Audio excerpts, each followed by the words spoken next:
I am going on a road trip, driving to northern Portugal. A lot of Americans seem to be very stressed by driving in Portugal and think that driving here is crazy. And to that, I would say, clearly you have never lived in the Republic of Georgia. I think everything about Portugal just feels like move abroad light after living in the Republic of Georgia, which I loved. I loved it there. I've also traveled, I haven't driven in China, but I have ridden in a lot of vehicles in China. And yeah, so I think, it's all a matter of perspective. I think driving in Portugal is pretty straightforward, but there are differences that I think throw Americans off. Like they don't understand, especially if you're just coming for a trip. It's like you're not here long enough to notice some differences about how people drive. That is what this video is about. I hope to demystify driving in Portugal for you so that you are more comfortable and confident when you arrive here to drive. Anyway, welcome to the rental car. I know this is sort of an unusual angle. So I wanted to talk to you about some of the differences that I've noticed driving in Portugal. We do not own a car here, but we rent really frequently. Really, per year, I think it's cheaper for us to rent a car rather than to own a car. I guess it really depends on time of year. Right now, I'm on a freeway. It's 3 lanes on each side. Right now, at least at this point on the A8, it changes. Sometimes it's 2 lanes on each side. But it's a really great road to drive. If you like road trips, it's a really beautiful drive. Up north, I'm just going to start rattling off things that are different here. So one of the things that's different is roundabouts. I know that in some places in the States, they're starting to do roundabouts, but they are very, very common here, much more common than stoplights. Some roundabouts in Lisbon have stoplights in them, which is completely confusing. So what we have figured out, and all of these are like things that I've figured out simply by driving here for the last 3.5 years and noting differences. So with a roundabout, typically you're not going to be in a roundabout that has like 4 or 5 lanes all the way around, but those exist, especially in Lisbon, probably in Porto as well, and they're pretty intimidating for somebody who's not familiar with roundabouts, because those are the ones with like many lanes that have a stoplight or 2 or 3 in them. So what you're going to want to note when you're entering a roundabout that has 2 or more lanes, you're going to want to like think in your head, where am I getting off this thing? So some roundabouts are pretty straightforward. So usually at least 2 exits to the roundabout. So if you come across a roundabout and it has 2 lanes, what you're going to want to do is you're going to want to note where you're wanting to exit the roundabout. If you are wanting to exit the roundabout straight across, or if you're going to want to turn left, you need to be in the center lane. Say you're going straight, you're going to want to be in the left lane getting into the roundabout. So that's the center lane. You're going to drive around the roundabout, and then you're going to put on your right blinker when you're in the middle of the roundabout so that people know that you're getting off on the other side. If you're in the right lane, people assume that you're turning right. So if you enter the roundabout in the right lane, I've definitely had a situation where I was in the right lane and I was trying to keep going straight, And because I was in the right lane when I entered the roundabout, the people around me assumed that I was turning right. And so then they were all upset that I went straight. If you're turning left out of the roundabout, you're definitely going to want to be in the middle lane and in the left lane when you enter the roundabout. I'm not a driving instructor, but I'm just teaching you what I've learned to play it safe in the roundabouts. If you have one that has more than 2 lanes, God help you. There's this roundabout that has several stoplights in Lisbon, and if you rent a car, a lot of times you end up in this roundabout right away. It's like baptism by fire. If you're not used to roundabouts, it's absolutely overwhelming. In that particular roundabout, I think there's probably 6 exits if it's a really big roundabout that has like 5 lanes or something. You start as far left as you can because you're going almost all the way around the circle. And then while you are driving around the circle and going through the couple of lights you have to go through, you're slowly making your way to the right. So that's how you do a giant roundabout. My name is Andie. I'm a mama of 5 that left America in 2019. I've lived in several European countries, and I help people move to Europe. So you can find my services down in the description. I want more people to experience the peace I have felt as a mom living abroad. What else? Passing on the highway. Something that is really different here on the highway or on the freeway or whatever you want to call it. The expressway is what we called it when I was growing up in Georgia. You're going to want to stay in the right lane or the middle lane unless you are passing. People do not ride along in the left lane and just stay there. Like in the States, all the lanes are used all the time. When you are driving on the freeway in Portugal, the correct thing to do is to stay in the right lane, or if the people in the right lane, like if it's 3 lanes and the people in the right lane are just too slow, you can stay in the middle lane, but the left lane is supposed to be exclusively for passing. They leave it open to keep the flow of traffic going. Something else along the lines of passing is, this would be not on the freeway. If you're going slow on a small road and the person behind you obviously is going faster than you, you're gonna want to either pull over if you have space and just let them go by. That's a friendly thing to do. Or if you don't have space, you can, they're often very curvy.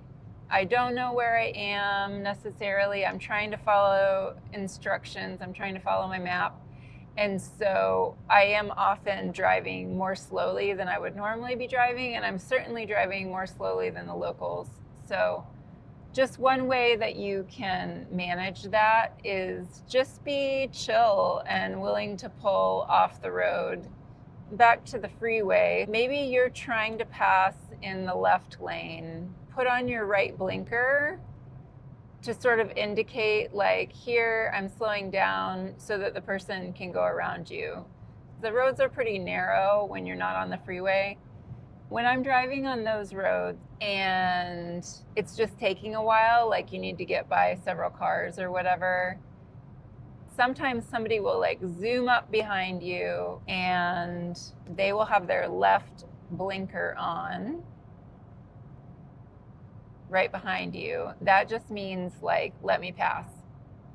The left lane is for super fast people who are passing a lot. I do a lot of looking behind me to see, like, is somebody coming really fast back there in the left lane before I choose to pass, because I drive pretty much the speed limit here. So just be aware that the people who are driving in the left lane are often like going mega, mega fast. And so when you are ready to pass a slower vehicle, you're going to want to make sure that nobody's coming too fast behind you in the left lane. I would say this goes under driving just because it's going to affect what kind of rental cars that you want to get. I know that Americans, we are used to very large cars. It's actually one of my culture shock things when I go back to the States is like how big the cars are and the trucks. And I feel when I go back, like people are driving giant houses around on the freeway because I am now accustomed to European sized cars. Now, the reason European sized cars are small is because the roads are narrow. The parking spaces are narrow. The parking garages are narrow. You are going to want to pack light when you come to Portugal if you're going on vacation. I guess this is also for anybody who is planning to move to Portugal. You're definitely going to want to get the smallest car that you can for the stuff that you have and for the people that you have. I regularly get economy size cars here. They're the cheapest, but also they're the least stressful to drive because I have been in many a small village where a 2-lane looks like a 1-lane, or there's just plain 1-lanes that are very, very small. It stresses me out to worry about like scraping the car, having to file a car insurance claim. So especially for those of you who are thinking of coming on like vacation or a scouting trip or something, pack light and get the smallest rental car that you can. I mean, even have the tiny, tiny, like small Fiats. I always think of the Cars movie. Cars 2, I think, is the one where there's a little tiny Fiat. So basically the 2-door ones with very, very small room in the back. Those are not as fun to drive because Portugal is very hilly. And so if you're driving on the freeway, trying to drive those little 2-door cars, they just don't have a lot of oomph. I prefer an economy size car, 5-seater and 4-door. And you can fit quite a bit of stuff in a small car if you don't overpack. Everything is more narrow. Here's a skill that I do not really have that people love to do here. I would say that 90% of people back into parking spaces. I am not confident enough to back into parking spaces. I'm always just pulling in to the front. But if you like backing into parking spaces, you will feel at home. Knowing how to parallel park is it's a very nice skill here. Especially parallel parking when the space is really small. It's not totally necessary. Honestly, some people will do street parking in a city here, and I almost always avoid street parking just because I don't love parallel parking. I mean, I can, but I don't love it. And so I find myself often just choosing to park in a parking garage just for the sake of not having to park on the street. Something else that's really different about driving here is the fact that the rules about parking are way more chill. There's this dynamic in the States where I'm always afraid that I'm going to get a ticket, like parking in the city. If you're in a parking lot and you make up your own space, like that happens all the time here. If a parking lot is full, people will make up their own spaces. Now, that's not as much in a parking garage that I can think of, mostly because there's just not good spaces that you're not going to like block somebody in. People do real creative parking here, and it's like not a big deal. As an American, I have this assumption that if I park somewhere weird that's not exactly a parking space, I feel like I'm going to get a ticket. It's just not the case here as much, unless it's clearly marked that you shouldn't park there.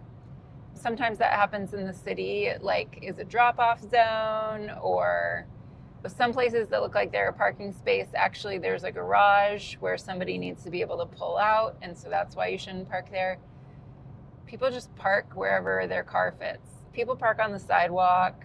The other day I got blocked in and I didn't know if the person was coming back, and the sidewalk right there was wide enough for me to drive the car. And so I was totally planning on hopping the curb and driving on the sidewalk around the cars to get out of that space if the person didn't come back to their car in time. That was the first time that had happened to me. Usually if somebody double parks, they're coming right back.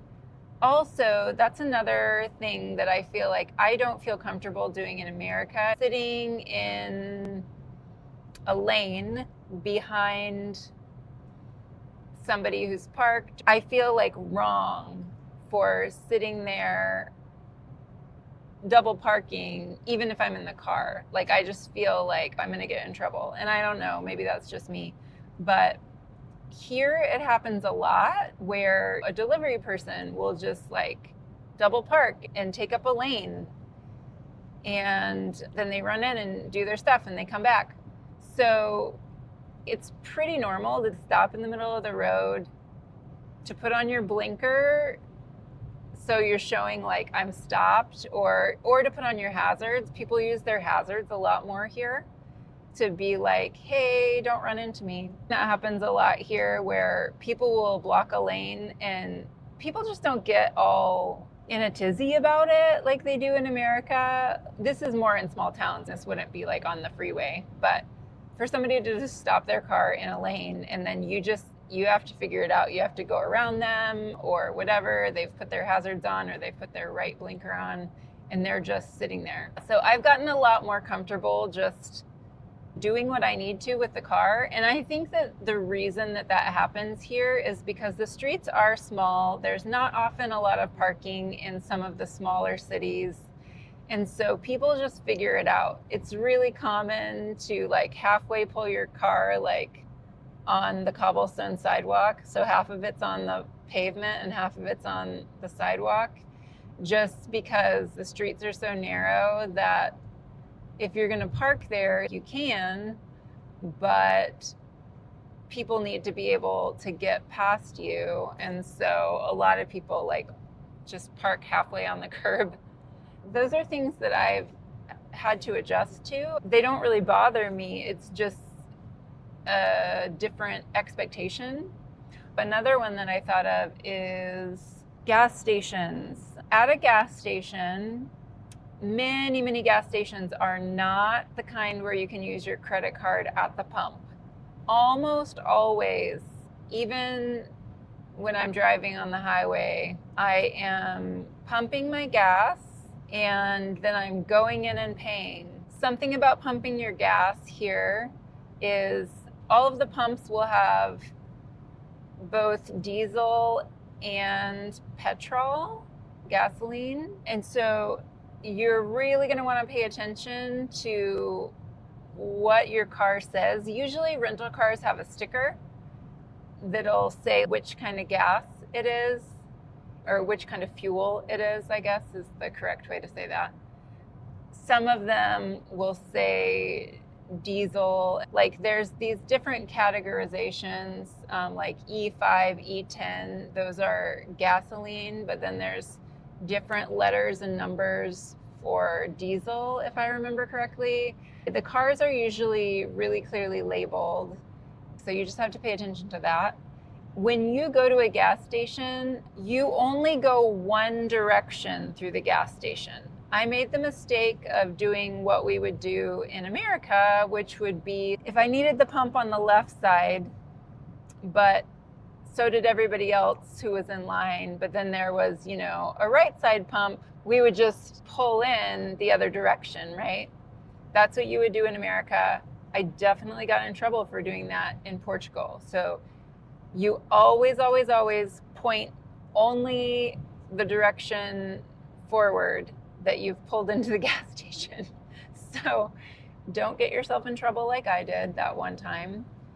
Basically, if your pump is on the right side and so is everybody else who's in line, you're out of luck. Unless you really, really, really want to try and pull the gas line like around the other side of the car. Like, people do that, but it's not particularly easy. They don't really reach super well. So expect to just wait your turn. Another thing is, because everybody has to go in and pay at most of the gas stations, you will often find yourself sitting for quite a while just waiting for the person in front of you to come back, because they go in, maybe they get a little coffee, maybe they go to the bathroom and pay. Patience at the pump is something that you should expect to use. When you go inside to pay, the way that you tell them which pump is yours is you say the number in Portuguese, but you call it bomba. So the name for pump seems to be bomba. So like bomba tres is pump 3. Before I figured out the word bomba, I often just would say like numeral, like number 1. Anyway, but bomba is the word that people use. So that's gas stations. If you're renting a car, which I assume anybody who's listening to this probably, at least for a while, is going to be renting a car, pretty much all the rental companies, at least the big name rental companies, I usually use Budget and Avis, they have a Via Verde little tracker thing. So that's for going through the fast lanes at the tolls. All the tolls, the ones that have toll booths, they will all have a Via Verde lane. It's like a green lane with a V. And basically, when you drive through that, it scans the little pass when you go through the first time, and then it tracks how far you've been when you go out of the last one. The amount that it's going to charge you for using that amount of toll road is going to pop up there. So if you're driving here on vacation, you're probably going to be using the tolls. They really get you places a lot faster, and they keep you off the little curvy roads, which are fun to drive sometimes, but not to get across the country. The way that you pay for the tolls, if you have the Via Verde, because you have a rental car, the way that works is probably like a month and a half after you've turned in your rental car, you will see a charge from Budget or Avis or whatever you rented through. They're charging your credit card for the tolls that you used while you had the rental car. So when I first moved here, I felt like, what is this charge? Like, why is this happening? Are they scamming me? Whatever. And then I realized it's the tolls, and it's like a pretty long delay before the tolls show up in the system, and then they charge your card for them. That's the easiest way to manage the tolls, is just to drive through the green V lane. But if you want, you can go through and just pay as you go if you don't want to have that charge later. I really don't remember ever having to pay cash. In Europe, it is always good to have some cash on hand, because like occasionally certain shops won't take cards or things like that, or a lot of places don't take American Express, for example, but they take Visa. Anyway, carrying cash on you is not a bad idea. However, usually I have no problem at those toll booths if I don't want to use the Via Verde I can just tap my tappable card to pay, and that usually works just fine. So paying by card is usually not a big deal, especially if it's Visa. I would recommend not relying only on an American Express. More places are starting to take American Express, but I think American Express charges the shops a little bit more percentage. I think even in America that's true. And Visa is more widely accepted than American Express. I think that's all I've got today about driving for you. I hope it demystifies some of the things that you need to know when you are driving here as an American driver. Thanks for driving along with me today. I am excited for you if you are watching this video, because I assume it means you are either coming to visit or moving to Portugal. So I love it here. I am so thankful to be here, and a good old road trip in Portugal is a lot of fun and very beautiful. So I'm excited for you.